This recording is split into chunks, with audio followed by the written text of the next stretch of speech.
What's going on, everybody? Welcome to Kicking It with Crowder, episode 8 of this season. I'm going to go ahead and play some music, guys. Let some people join. Don't forget to join in on the conversation tonight, guys. Let's go.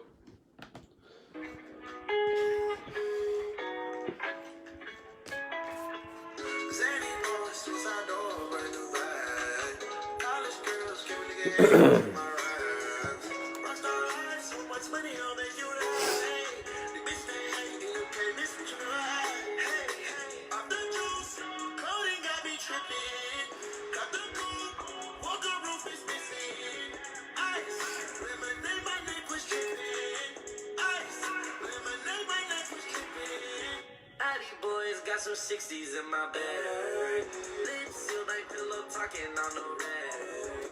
In my pillow got 2 carats, VVS. Got a penthouse in Rodeo off the stairs.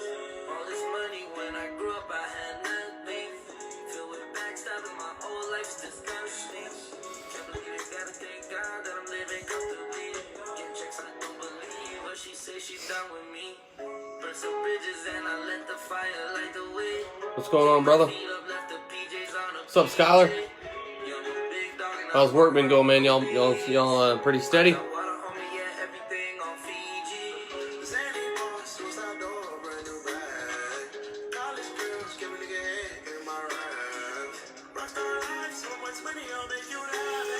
What's up, everybody, guys? Go ahead and comment down below. Let me know you're in on the conversation tonight. Let's take a break from all this election stuff, guys. Talk some sports tonight. All right, let's go.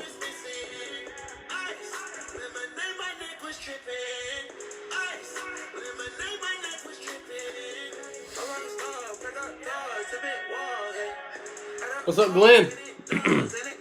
Big game this weekend, man. We're going to talk about it. You know it.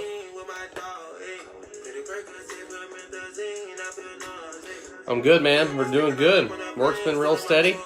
Show's been going good. So, hey, man, it's been going good. Thank you for asking, brother.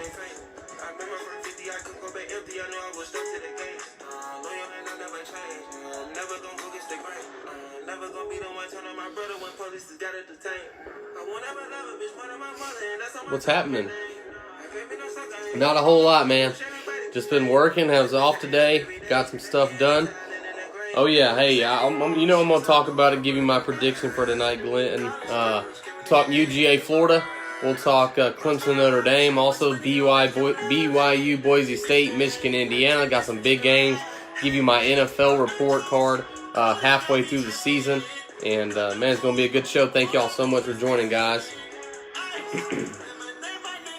Alright, so we got a couple people on the live, guys.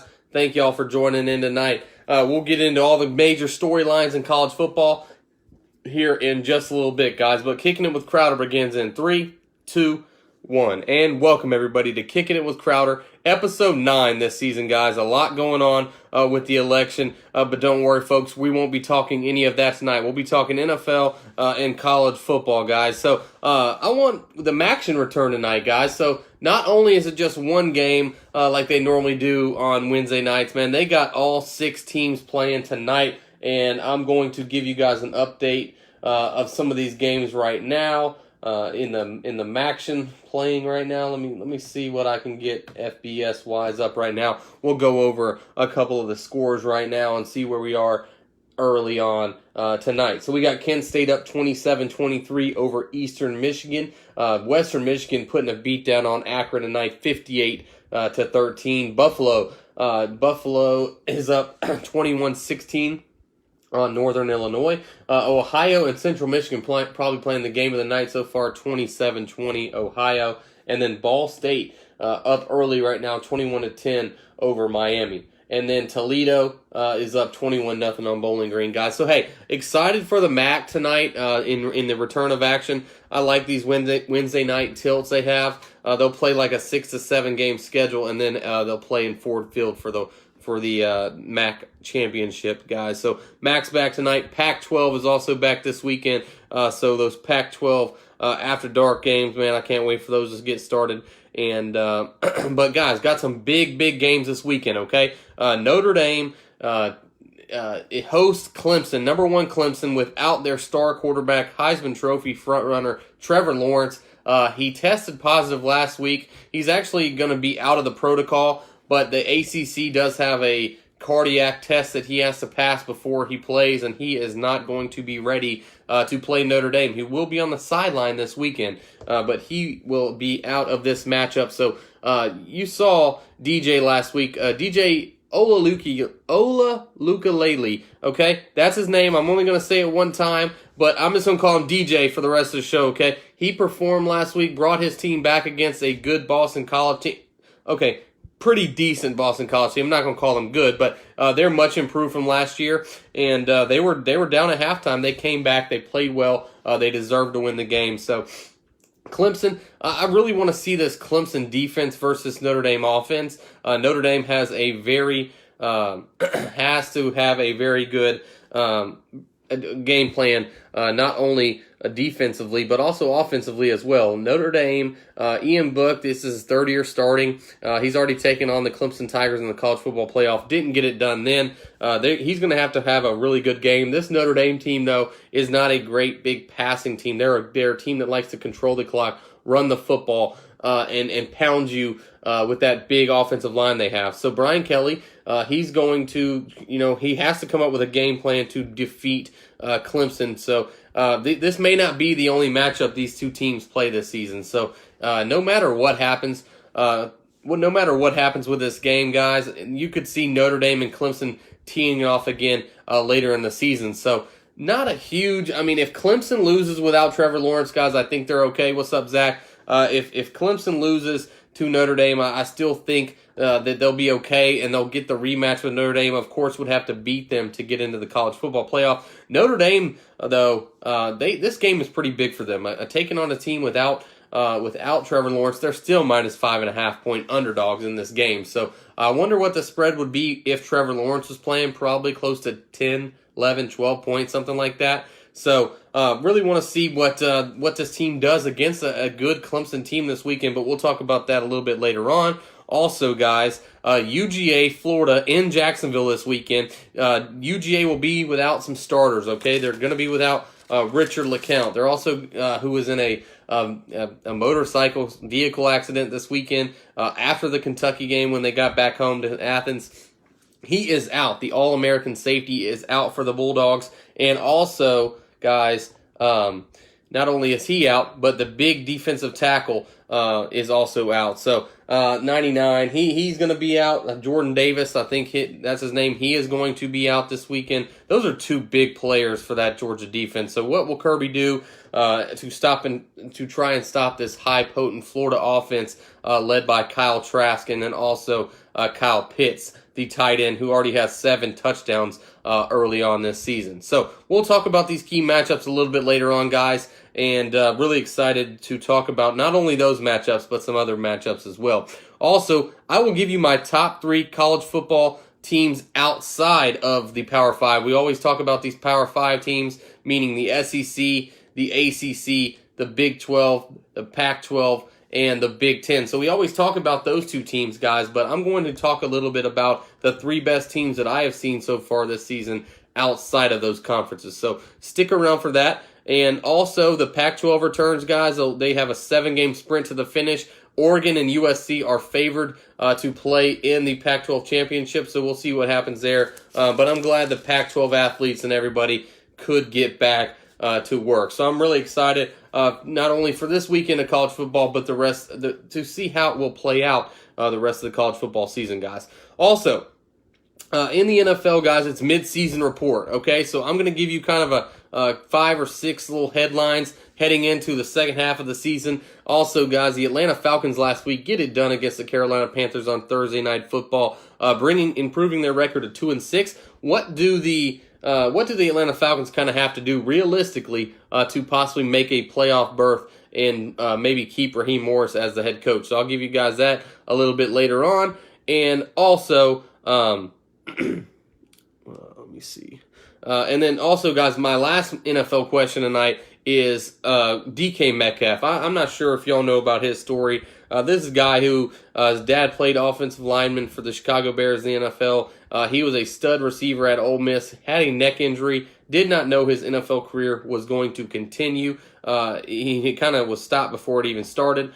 He ends up blowing out the combine last year, ran like a 4.3 at, and everyone knows how big he is, how big of a freak athlete he really is. He fell in the draft to 64 to the Seahawks, but man, he is an unbelievable receiver. And where would you rank DK Metcalf right now in the NFL top receivers? Is he a top 5 NFL receiver? Or if not, where would you have him? So we'll have that question later on as well, guys. So all that and much more tonight on Kicking It with Crowder, episode 9, season 2. Thank you guys for so much for following me tonight. Don't forget, if you're following along, comment down below. Also, guys, you can comment down below, like it, and share it. And then also, guys, you can find me on the Apple, the Spotify, and the iHeartRadio app. And, guys, don't forget to subscribe if you're on YouTube. Everyone listens to YouTube, guys. So if you're on YouTube, go ahead and subscribe to my channel, Kicking It with Crowder. And I'm on Twitter, guys, at Kick It with Crow. So, with all that, guys, we'll go ahead and get started and talk about last week's results in college football. Okay, so let me pull this up real quick, guys, and we'll kind of get started. So, like I said, last week, not only did Clemson have a scare versus Boston College, not having Trevor Lawrence, but they were down at halftime. I think it was 28-10 or 28-13. They had to kind of come back in the second half, made some good plays, and Clemson, guys, takes care of Boston College last week, 34-28. Also, Alabama, man, they're a well-oiled machine right now on offense. Losing Waddle, a lot of people wondered what was going to happen. How was their offense going to look? Their offense still looked pretty good. Mac Jones and Devontae Smith. I think Devontae Smith ended up with 3 or 4 touchdowns. He is one of the best receivers, if not the best receiver in all of college football.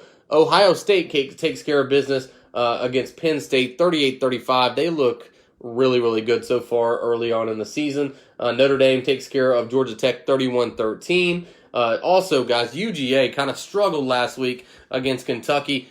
Stetson Bennett looked lost at times, throwing, I know he threw at least one, possibly more interceptions. They just did not look good offensively. Again, this is not the first time all season that they have not looked good. So, what's going on with UGA?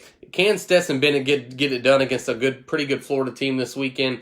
And and then you got the injury concerns as well. So UGA, a lot of people are kind of hollering at Kirby Smart last week. Also, the Big 12 chances kind of to make the playoff kind of went out the window last week as Oklahoma State lost to Texas in overtime, 41-34. Cincinnati, if you have not watched Cincinnati, have heard of Cincinnati this year, they are a very good ball team. They beat up on Memphis last week, guys, 49-10.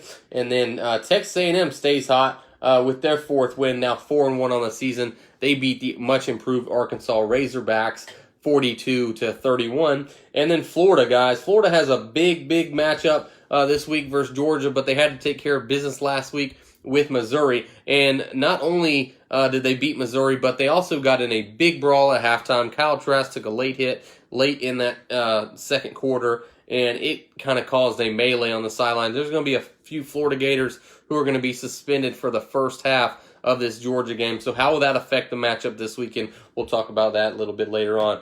Michigan, they ended up just doing Michigan things this past weekend, losing to Michigan State after all that hype, 27-24. UNC kind of stumbles out of the gate again and loses to Virginia, 44-31. West Virginia upsets Kansas State. So again, the Big 12 is a mess right now. And who's going to be that 4th playoff team? Is it going to be a team from the ACC, second team from the ACC? Is it going to be a second team from the SEC? Or could it be one of these Power 5 teams outside of the FBS? FBS. I'll talk about that a little bit later on, guys. So big show ahead. And that's kind of what happened last weekend with some of these results. And I want to talk a little bit about the storylines heading in to this weekend, guys. So college football, big news out of Clemson. We've already talked a little bit about it, but Trevor Lawrence, Clemson Tigers, Dabo Swinney, they will be without their star quarterback, most likely the number 1 draft pick, probably Heisman front runner at the time he was announced that he was going to miss the last 2 games. So what will Notre Dame do? Can they capitalize off Trevor Lawrence not being on the field? You take him off the field and you replace him with this DJ Ulaleki. I mean, his name is so hard. I told you I wouldn't try to pronounce it again. I did it again. I'm just going to call him DJ, man. He's a 5-star kid out of California. He can make all the throws. He is a good leader on this team already. I mean, he's a freshman, but I think his teammates respect him. He goes out there and gets his job done, and I think he's going to cause this Notre Dame defense some problems. And for me, Notre Dame, it's got to be stopping Travis Etienne.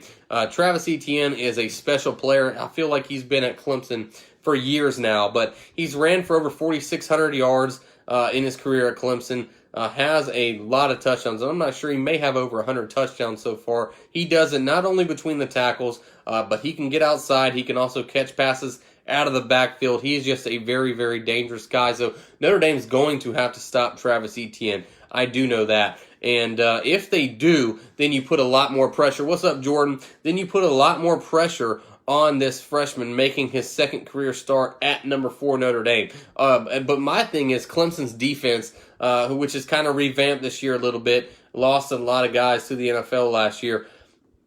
Can they match up with this Notre Dame team? This Notre Dame team, what they want to do is they want to run the football. If Notre Dame is able to run that football, you're going to have a pretty good ball game. If Notre Dame can make if Clemson can make Notre Dame one-dimensional on offense and make Ian Book beat you with his arms, I like Clemson's chances. So going to be a really good matchup. One of the biggest games for Notre Dame. I know they played Georgia the last 2 years, lost to them in both games in close fashion. So we'll see what happens. I'm pretty excited for this matchup. It'll be at 7:30 kickoff. So we'll see what happens in that matchup, and I will pick that game later on in the show.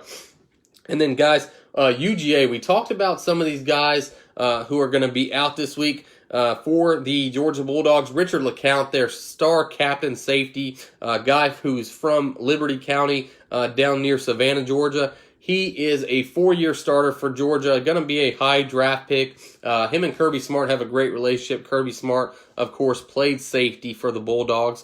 But, man, he gets in a pretty bad accident. Not only had the concussion, he was moved to ICU, broke some ribs, has a shoulder issue. He is going to be out of this game, and that is a big, big loss for this Georgia team. Georgia has one of the best defenses in all of college football. Of course, they did get exposed against Alabama just a few weeks ago. But also Jordan Davis, the big nose tackle, junior, he is going to be out as well with Julian Rochester, the 5th-year backup to him. He's out. He came in for Jordan Davis last week. He gets hurt as well. So this defense is kind of reeling, but he got in like a motorcycle accident after they got back from the Kentucky game. I believe there were a couple vehicles involved. I haven't heard too many details about it, but I do know it was some kind of motorcycle moped accident last weekend when they got back from the Kentucky game. He got in a wreck that Saturday night in Athens. So just a tough draw for the Georgia Bulldogs, who have to play a pretty good Florida team, who not only a pretty good Florida team, they're pretty good on offense. That's kind of what gets this Florida team going. Their offense kind of runs through Kyle Pitts, the tight end. I want to see who's going to match up with him. Can Monty Rice and some of these linebackers match up with Kyle Pitts, or do you try to put one of your safeties, maybe a Lewis Kime, on Kyle Pitts, because he's got 355 receiving yards, but 7 touchdowns. I mean, he's a very dangerous guy in the red zone. Last year, of course, UGA was able to stop that University of Florida run game.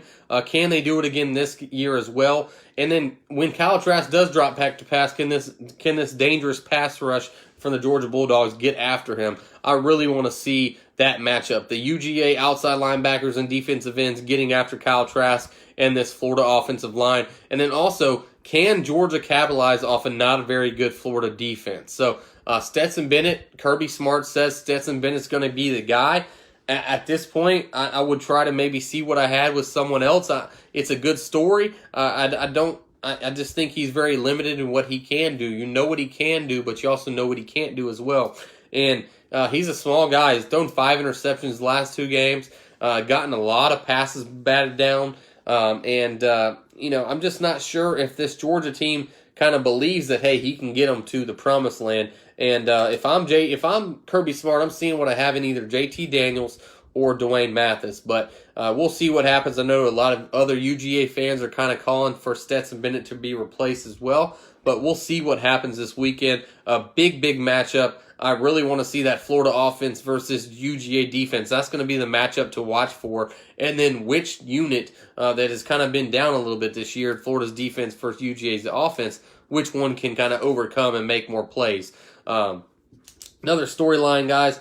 The Big Ten takes another hit with Wisconsin. Purdue game being canceled due to COVID-19. Wisconsin, this is their second straight game now. That will be postponed. And if they miss one more game, guys, if Wisconsin is not able to play another game this season, you will see Wisconsin, who will be kind of ineligible to go to the Big Ten championship. Big Ten said you have to play at least 6 games to be able to go to the Big Ten championship. This is going to be their second game. They have to basically play the rest of the games all season just to get into that Big Ten championship. And not only do they have to worry about them being healthy, they got to worry about their opponent being healthy. So big news coming out of Wisconsin as 22 players and staffers and their head coach had it too, have had this COVID-19. So Purdue, Wisconsin has been axed this weekend. We'll hopefully see the Badgers come back and play this next weekend, guys. So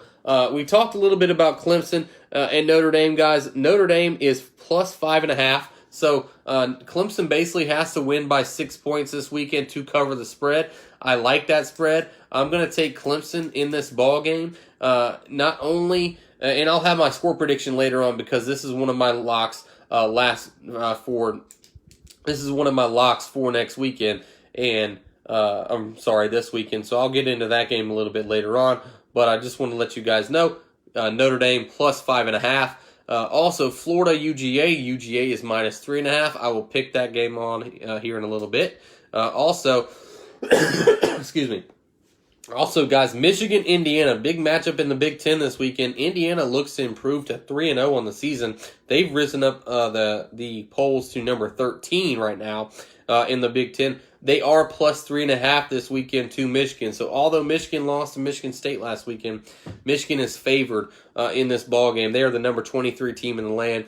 Jim Harbaugh in Michigan, they kind of doing what we've watched them do the last few years, and that's kind of lose a game in which they probably should have won. And then also, guys, BYU, a very sneaky BYU team led by Zach Wilson, the quarterback. He's a very good playmaker, can get it done not only with his legs, but can extend and make plays outside the pocket like some of these guys in the NFL do. He is shooting up draft boards right now as we speak. And they take on a Boise State team, number 21 Boise State team this weekend. And Boise State is plus 3. We'll talk about that game, the Notre Dame game, and the Clemson game on here in just a little bit, guys. So here is I want to talk a little bit right now about my non-Power 5 teams that I like this season. These are 3 teams who are all undefeated right now and are all trying to get into that playoff conversation. So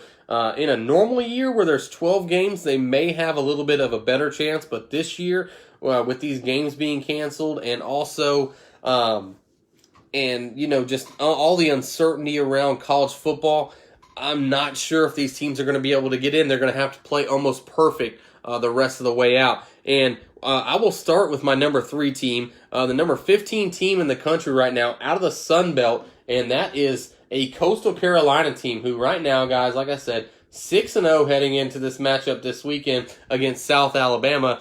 This is a team who has a really good defense. They've got it done defensively. Their Coastal Carolina is based out of Myrtle Beach. This is by far the best team they've probably ever had in program history, led by 2 great linebackers on that defensive side. They play App State in just a few weeks, guys, so that is going to help determine that Sun Belt championship this year. App State, of course, is a top 25 team. They're going to take on Coastal Carolina in what should be a hell of a matchup. And then possibly later on in the season, guys, their last game is against a Liberty team who right now is 6-0 and undefeated as well. So Liberty is one of the better non-Power 5 teams as well in the country. They just missed my list. Also, guys, number 2, just talked about him a second ago, BYU. Zach Wilson, guys, this is a name you should be hearing. He is going to be a top five quarterback either selected this year or next year in the NFL draft. That's how highly I am of him.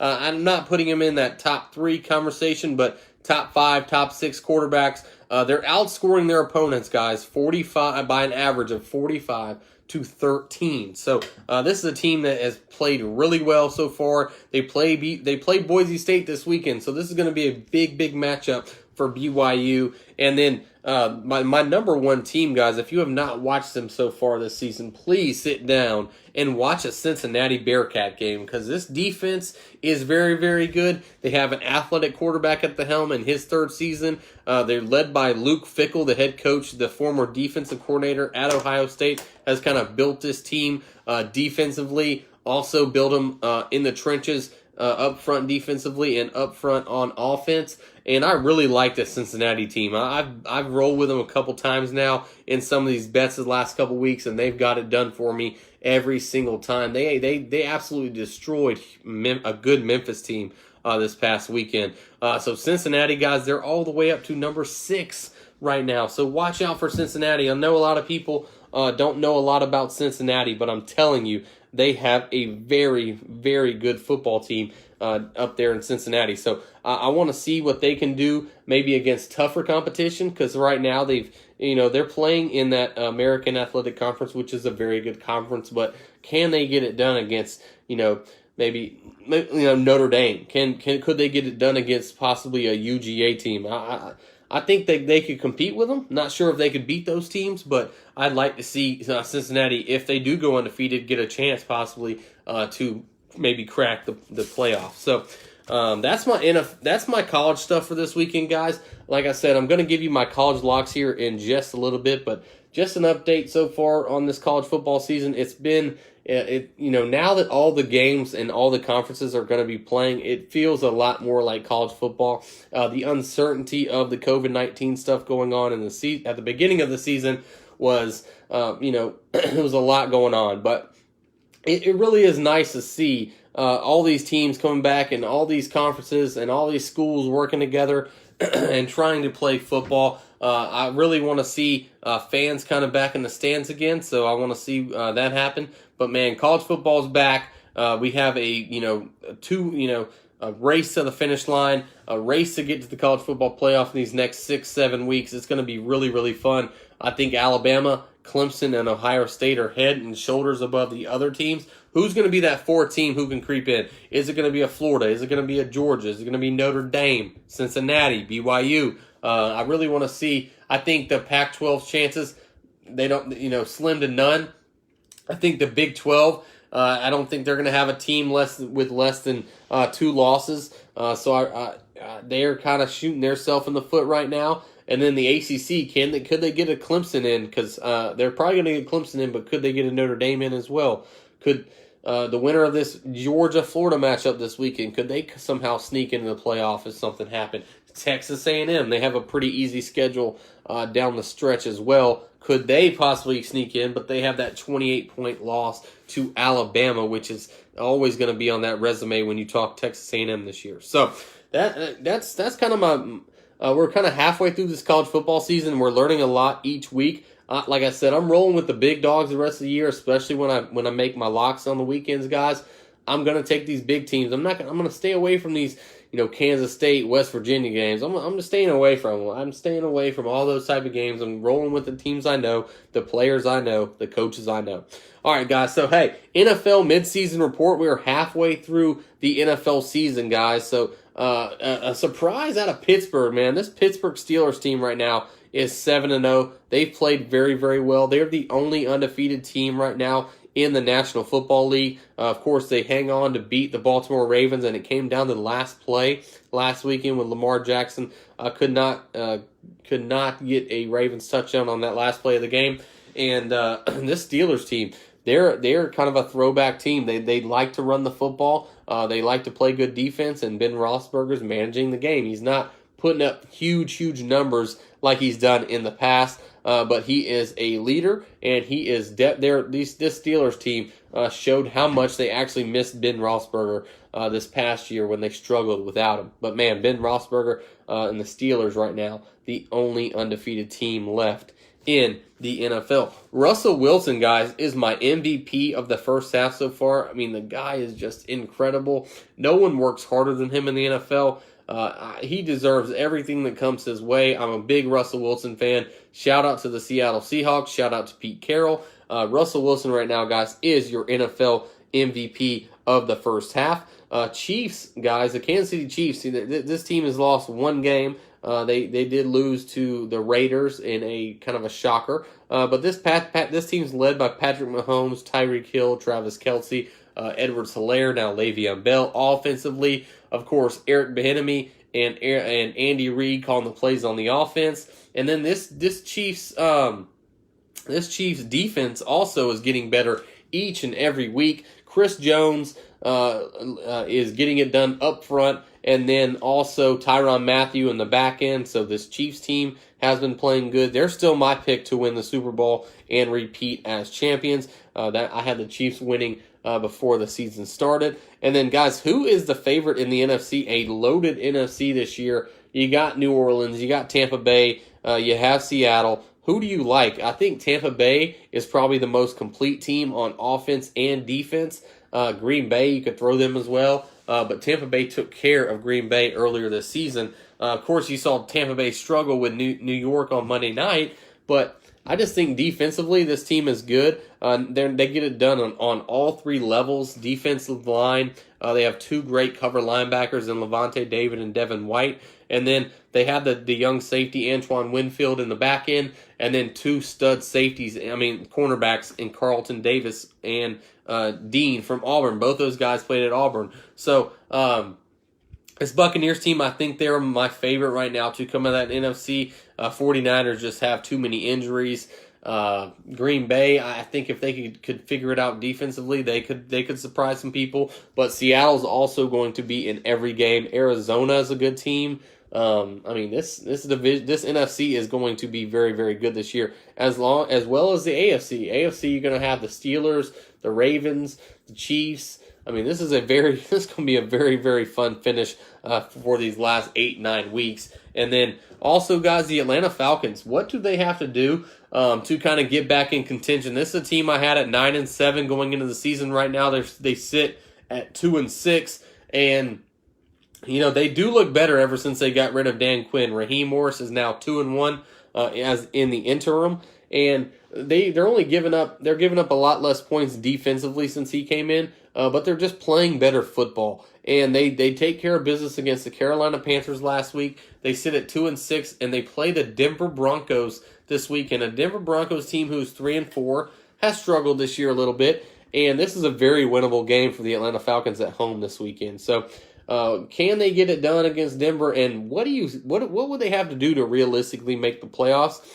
I really feel like they would have to go 7-1, which would be really, really tough because they not only play Tampa Bay twice, they play New Orleans twice, they play Kansas City and San Diego. That is tough. Then they also have Denver as well, and when I said San Diego, I meant LA. They play the Chargers as well, led by Justin Herbert. They find ways to lose games as well, so it'll kind of be a who wants to win it more when they take on each other this week 16. So 7-1, that's probably what the Falcons would have to go, and that would put them at, guys, 9-7, like I predicted at the beginning of the season. I just feel like they put themselves in too big of a hole. I think 5-3 is a very reasonable finish that what they could do, and that would put them at that would put them at 7-9. Not what they wanted to do coming into this season, that's for sure. But man, as long as the offense can score points, I think, and the defense just has to hold people. They got to hold them down a little bit, guys. This Atlanta Falcons team is a good team offensively. I think they're fifth in scoring, but their defense, man, they're dead last in points per game. They just do not have a very good defense. But if they can just play better, if they can just simplify it on the defensive end, some of these cornerbacks AJ Terrell, he as the more games he gets going, Keanu Neal looks healthier than he has in the years past. Maybe this team can hang around and go 7-1, 6-2 down the finish. So I want to see what the Atlanta Falcons do the second half of the season. All I ask is that they go out there and play hard, play tough football. If they do not get the results they want, as long as they play hard, don't make stupid mental mistakes, and are in positions to win ball games, I mean, that's all you can really ask for. And they just have to finish. They have to finish not only the second half, they got to finish these ball games and not find ways to lose like they've done in the past. Okay? So, thanks, Dallas, for joining, man. And this is my NFL question, guys, to all my NFL guys. I know a lot of people are college football people, but this is a guy who played his football at Ole Miss in the SEC. Him and A.J. Brown, they were teammates there at Ole Miss. These two guys who are going to be very, very good NFL players for a very long time. Of course, A.J. Brown, wide receiver for the Titans, and DK Metcalf, looking like an all-pro wide receiver right now. And this is a team that, man, I know we had Calvin Ridley, but, man, going into that 19 draft, I really like DK Metcalf. I was talking about him to my buddy Jason almost every single day. I was pounding the table for the Falcons to draft him. Not only would you have had Julio Jones, then you'd have Calvin Ridley, and now what DK Metcalf has become, I mean, no one could stop the Atlanta Falcons if they would have gotten DK Metcalf. I know they had other needs, but I was a guy hollering for DK Metcalf. I really liked what he brought to the table, not only in his interviews before the pre-combine, also what he did at the combine and what he did in college. I mean, this is a very good player. So, guys, my question to everybody. So if you join in or if you're listening after the fact on the podcast, you've downloaded it, guys, let me know what you think. Is DK Metcalf a top 5 wide receiver right now in the NFL? Guys, let me know down below. Or, guys, let me know after the fact if you're listening on Spotify, Apple, anything like that. Guys, comment. Let me know what you think. Is DK Metcalf a top 5 wide receiver right now in the NFL? Or if he's not top 10, where you got him? You can't really have him too far outside the top 5. Definitely is a top 10 receiver, guys. But, man, is DK Metcalf a top 5 wide receiver, guys, right now in the NFL? I know anyone who got him in fantasy this year, and I got him in 2 leagues in fantasy, very, very glad I picked up DK Metcalf. He's having a hell of a season, and I know Russell Wilson is, very happy that he fell to 64 in round 2. They let DK Metcalf go to the second round, number 64. Unbelievable, guys. So, you know how we end this show, guys. Every week, I give you my Crowder locks of the week, guys. So, I'm going to get into these picks right now for this weekend, and I'm going to give you my record going into this week, okay, guys? So, last week, we were 3-2. We picked the Atlanta Falcons correctly. We picked the Ohio State Buckeyes correctly. And we picked Arkansas covering the points against Texas A&M correctly. Guys, UGA was not able to cover the 16.5 versus Kentucky last week. And then Notre Dame had to win by 20. They won by 18. They get it down to the 1-yard line on 4th and 1, let the clock run out. Oh, that made me so mad. I really should be sitting at 18-15, but instead Notre Dame decides not to score there at the end of the game, and Notre Dame does not cover the 20 points they needed to beat Georgia Tech by. So those two teams didn't get it done for me. So right now I sit at 3-2 last week, 17-16 right now against the spread. These are not straight up picks, guys. Anybody can pick the game straight up. I'm picking against the spread. So when I say against the spread, guys, my first game I'm going to talk about, and this is going to be the NFL game. I'm going to pick 6 games. I'm going to give you 1 NFL game. I'm going to give you 5 college games to look out for this weekend, guys. So let's try to get that record way above 500. Last year, guys, I finished 7 games above 500, looking to try to get closer to that range as well this year. So we start in the NFL, and I'm basically going off of a team who is just not healthy right now. The Green Bay Packers, they're going to miss their top, maybe possibly their top 2 or 3 running backs. Aaron Jones, not sure if he's going to play yet, but Jamal Williams and A.J. Dillon, They once tested positive for COVID-19. The other one was a high risk, so they're out. But you do have Devontae Adams. You do have Aaron Rodgers taking on a depleted San Francisco 49ers team. And when I say depleted, I mean they are hurt everywhere. Mostert, their starting running back, out. George Kittle, their star tight end, he's out 8 weeks. Jimmy Garoppolo re-injures his ankle. He's out. I mean, the list goes on. Nick Bosa on defense, he's out. Solomon Thomas, he's out.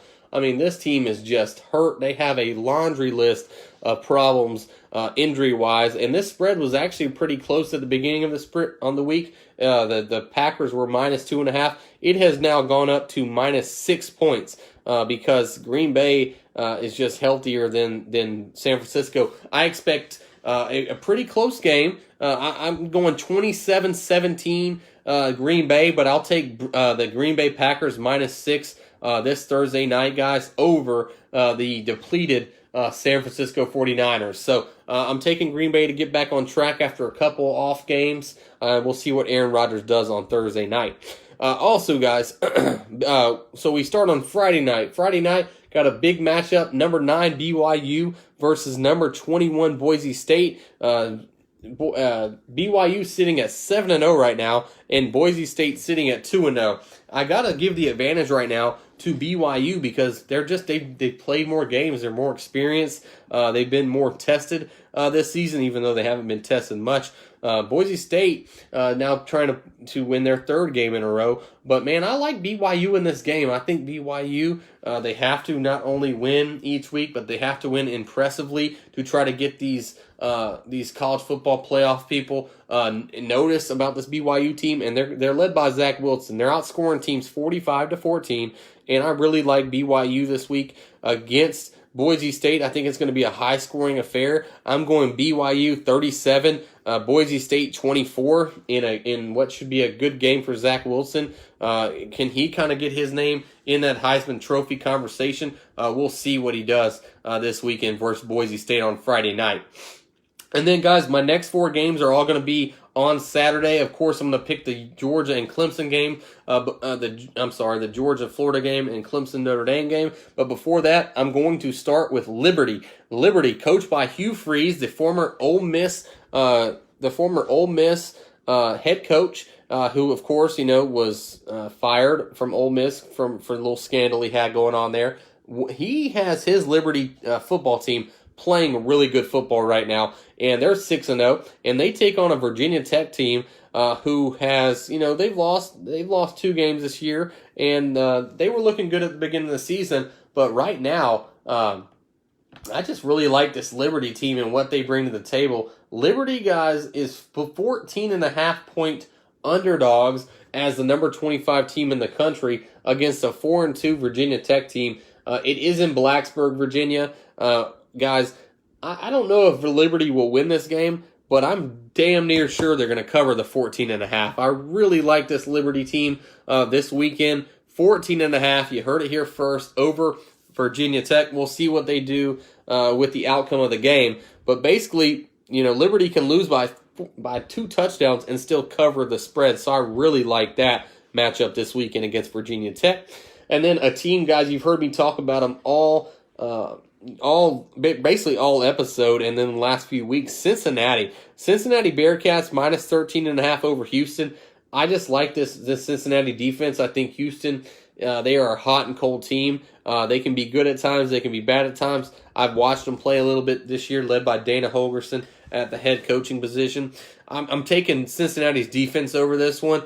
And what they did last week to Memphis was really eye-opening to me, 49-10. I'm not going that big a blowout, but I will go 31-17. Cincinnati. I'm sorry, 37-17.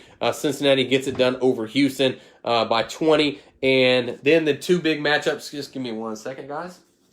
All right, and then then we got the 2 big matchups we talked about. UGA -3 over Florida. This is a game I just could not really pick on. My heart, I'm sorry, my intuition is telling me to go with Florida with the +3, but I just think that somehow, some way, UGA is going to cover, not only win the game, but I think they're going to cover the spread. I got UGA 27, Florida 23. I think it's going to be a very good ball game this weekend in Jacksonville, the largest cocktail party in the world. Big thing to match up for me is this UGA defense versus Florida offense. Kyle Trask, Kyle Pitts, what can they do versus Monty Rice and this UGA pass rush? They're going to be without star Richard LeCounte in this game, and I think that's a big deal. But man, I think Kirby Smart just knows how to beat this Florida Gators team. He's done it 3 years in a row now. Can he make it 4? If he can make it 4, go ahead and book your tickets to the SEC Championship, Georgia fans, because if they win this game, they have a 98% chance to go to the SEC Championship and get that rematch versus Alabama. So a lot to look out for in this game. Wouldn't be shocked if Florida did pull the upset and win the game, but I'm taking UGA -3 with the points. And then my last game of the week, guys, we talked about it a lot tonight. Clemson -5 over Notre Dame. And I'll tell you why I'm going Clemson. I'm going Clemson because they're battle-tested. I'm going Clemson because I like their head coach, Dabo Swinney, over Brian Kelly. And I just like this Clemson defense. I like the way they match up with this Notre Dame offense. If they can stop Notre Dame's run and make them one-dimensional, I really like Clemson this weekend. It should be about a 10 to 13 point game. I think the game last week versus Boston College, where DJ kind of got his feet wet a little bit, I think that's going to be a really big confidence boost for this young man. And he's a hell of a player. Trevor Lawrence is the #1 quarterback and going to be a #1 draft pick, but this DJ kid may be a high first-round draft pick as well. So they don't lose a whole lot when they lose a lot of leadership and stuff like that, but arm talent, they don't lose a whole lot when he comes off the field and this DJ Olulukalele can play, because he is a heck of a player. I'm taking Clemson. I'm going to take Clemson 31, and I'm going to give Notre Dame 20. So 31-20, something like that. Notre Dame has yet to cover any spreads. I do not think they cover this spread. I'm taking Clemson -5 over Notre Dame, guys. So in review of my 6 locks this weekend, so I'm 17-16 heading into the weekend. Against the spread, I'm taking Packers -6 over San Francisco. I'm taking BYU -3 over Boise. Taking Liberty, and that is my pound on the table, hammer it of the week. I'm taking Liberty +14.5 over Virginia Tech. Taking Cincinnati Bearcats -13.5 over Houston. UGA -3 over Florida in Jacksonville, and then I'm taking Clemson on the road, #1 Clemson -5.5 over Notre Dame this weekend, guys. So those are my picks. Those are my locks. Man, thank y'all so much for joining me tonight. I really appreciate it. Guys, don't forget to hit that share button down below. Also, guys, you can comment and like after the fact, even though if you watch this and it's not live, guys, please comment. Please let me know how you like the show. And do not forget to like my page as well, Kicking It with Crowder. And you can find me every Wednesday night at 9 o'clock. And guys, do not forget to subscribe to my YouTube and follow me on Twitter at Kick It with Crow, guys. Guys, until next week, I am out. Thank you so much for joining me. Let's go.